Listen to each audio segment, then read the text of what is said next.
お疲れ様です。最近思うことがあるんですよ。僕には少し困惑してしまう瞬間があります。それは日本が好きな外国人に出会った時です。私、日本の文化大好きなんです。ラーメン、うどん、天ぷらとかね。とそんなことをよく言われるわけです。確かにこれって海外でも有名な日本文化の代名詞ではありますね。でも実は歴史をルーツまで辿っていくと、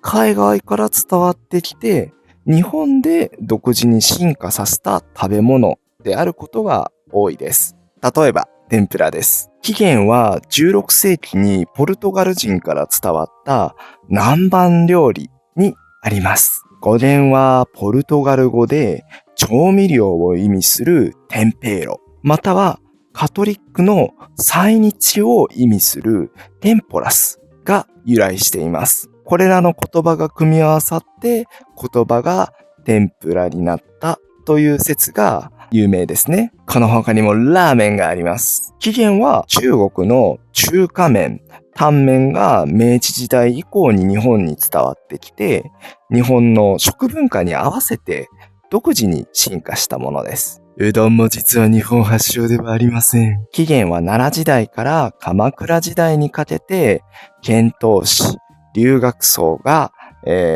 中国から持ち帰ったワンタン、麺類などが進化して発展したものだという説があります。では、逆に日本のオリジナルは何かっていうと、それは寿司、そば、焼き鳥です。現代の寿司は通称握り寿司、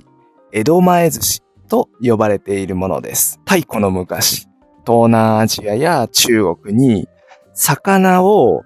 塩とお米で発酵させて保存する慣れ寿司という技術がありました。現代で僕たちが寿司と聞いて思い浮かべるものは、酢飯の上に生の魚介類を乗せて手で握ってすぐに食べるっていう握り江戸前寿司ですね。これは江戸時代の江戸、東京で誕生した完全な日本発祥の料理の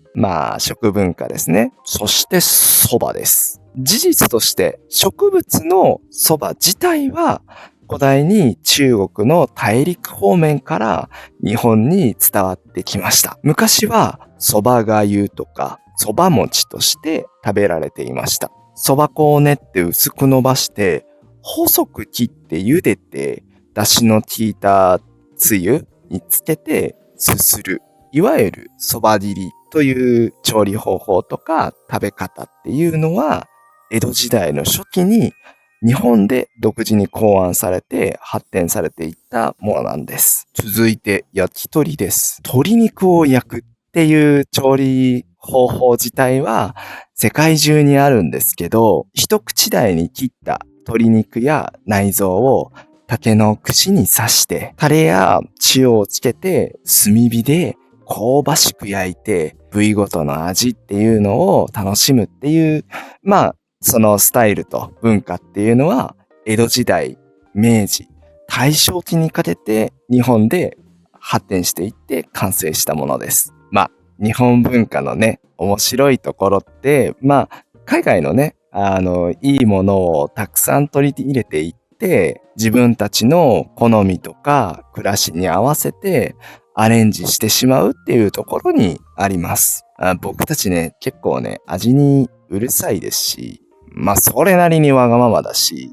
それなりに毎日食べるものに美味しさとか楽しさっていうものがないと、すぐに飽きちゃうんですよね。実は蕎麦も人によっては命に関わるアレルギー反応を起こしますし、鶏の刺身もお腹を壊すこともあります。フグに至っては猛毒を持つ、有名な魚ですけど、免許を持つ調理師の手にかかれば安心して食べられる、一品になると言われていますね。しっかり安全対策はやるんだけど、美味しければ何としてでも食べたくなっちゃう。それもまた僕たちらしさなのかもしれませんね。皆さんの国にしかないオリジナルの食べ物ってありますか？ぜひコメント欄でシェアしてください。というわけで今日はそんな感じです。以上です。